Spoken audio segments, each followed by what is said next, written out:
Kuha na lang natin. Ayun nandun, parang avocado kayo. Tignan mo nga. Tabi.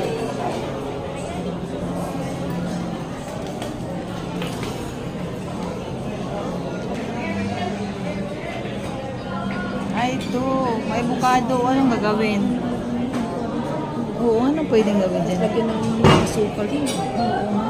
Parang gusto ko naman yung Itlan mo nga natin kung nag-ano sila. Ano ba tawag mo? Parang juice? Ano tawag? hindi yung ano lang. Ang tawag dyan.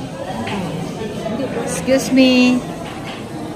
Ay, ano lang siguro nila yan sa ano. Yung mga mako nila. Diba? Iwan ko kung ano yung papanunod. Na parang ewan. Pag mag-pa-order kasi Kasi mga maki ito. siguro na busog na lang. Mga maki ako din.